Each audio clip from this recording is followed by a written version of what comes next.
Hello, my name is Tanner Martin, and I'm the president of the University of Akron's 2380 Film Club. I've been working with video gear and filming for a lot of activities around the Akron area for the past few years, and I've learned a lot through self-taught methods of using motion picture gear. The club is looking to explore how to portray the art form of motion pictures on film this semester, and some people may say that I could be insane from wanting to shoot videos on film in the year 2020, and they may have a point. But I've had a blast both learning and shooting videos on film, and I'd like to give a basic introduction to those who want to get involved and learn about shooting on movie film, but don't know how to approach the process. So without further delay, here we go. When it comes to amateur filmmaking, there are 3 different sizes of film that are readily available to shoot: 16mm, 8mm, and Super 8 film.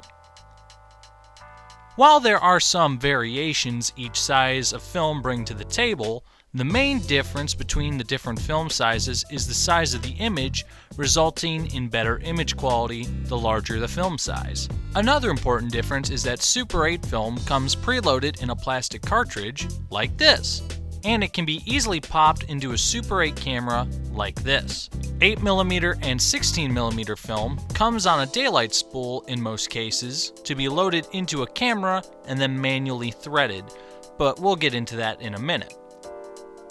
I'll be discussing Super 8 film because it's the easiest format to jump right into and get started. There are 2 types of films out there for shooting in standard motion picture cameras, and they are called reversal films and negative films.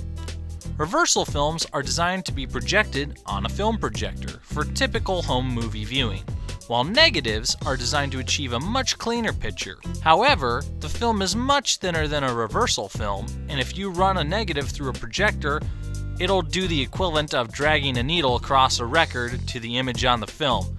Another thing to consider when choosing a type of film is the ISO rating of the film. The ISO is how sensitive the film is to light. The higher the ISO number, the more sensitive the film is to light, allowing you to shoot it in darker environments. However, the higher the ISO, the more grainy the film is, so if you like a more refined image, I personally would recommend looking for the lowest ISO possible to use in your given lighting conditions. If you want to make it look obvious that a project was shot on film like I do, however, you can achieve that more grainy look with a higher ISO rating. If you managed to stick around after all of that, then let's talk about cameras. When it comes to looking for a camera, it is very important to note that although these cameras are no longer being made brand new for any of these formats, there are still a wide amount of cameras available to purchase in both secondhand stores and the internet. There are some ways you can check to see if the film camera is operating properly without having to shoot a roll of film in it. The first step, if it is a battery-powered camera, is to put some batteries in to check to see if the motor will run on its own. In a spring-driven camera, however, all you need to do is wind up the motor and then press the shutter release to see if the motor will run. This can be done by shining a light through the lens of the camera from possibly your cell phone if you need to, while the motor is running. After you power on the motor, open up the film door. If you can intermittently see the light between the shutter in the shutter gate, that means that the camera is very likely fully functioning. It may not be a 100% guarantee that the camera works as intended when it was manufactured, but it is a very good indicator that you will be able to run some film through the camera and get something out of it. Now it's time to talk about loading the film into the cameras. For Super 8 film, it's extremely easy to load the camera. You just take the film cartridge and snap it into place inside the camera. For 8mm and 16mm film, you need to manually thread it through the camera guiding mechanism to ensure that the film will run smoothly through the camera. If you misalign something while threading the film, however, it is possible for it to jam. This would result in you needing to open up the camera to fix it and by doing so, losing some of the footage that you've shot because you just exposed that film to light if not done in a dark room.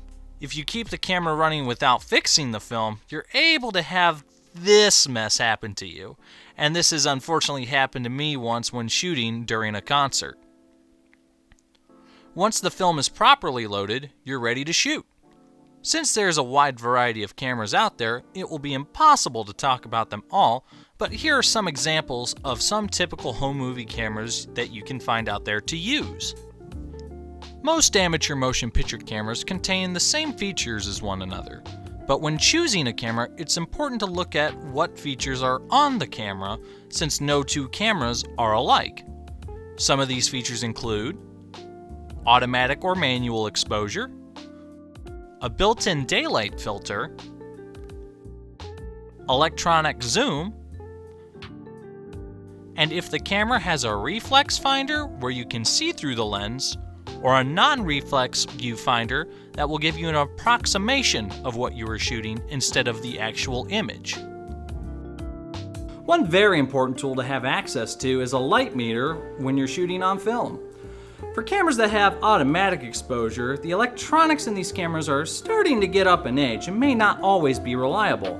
So manually measuring the exposure needed with a light meter to double check is always a good idea. If something's wrong with your camera, your film may turn out like it was dipped in ink and thrown down in a coal mine. There are many light meter apps available, however, on both Apple and Android, and these are much cheaper alternatives than trying to track down a physically working light meter. I highly recommend you take a look at those apps if you're looking at getting into film.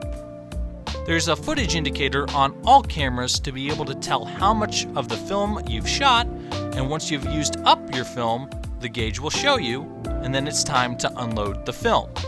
Once you're finished shooting your roll of film, the next step is to unload it and get it developed.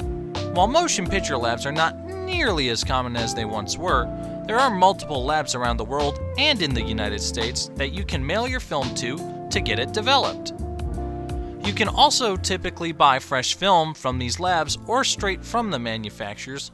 These labs also usually offer scanning services for converting film to digital for people who are interested in using the footage digitally. However, there are still people crazy like me who want to go through the full physical process of editing film on a bench. There is something for everybody who wants to shoot a movie on film, from just shooting a simple and fun home movie to the amateur and professional filmmaker out there who appreciates the process of using a film to put something on the big screen. That covers the basics of shooting a movie on film. If you want to learn more in depth about the process of shooting movies on film, be sure to check out the 2380 Film Club at the University of Akron. You can also check out what we're up to on our social media at the 2380 Project on Twitter and at UA_Film Club on Instagram.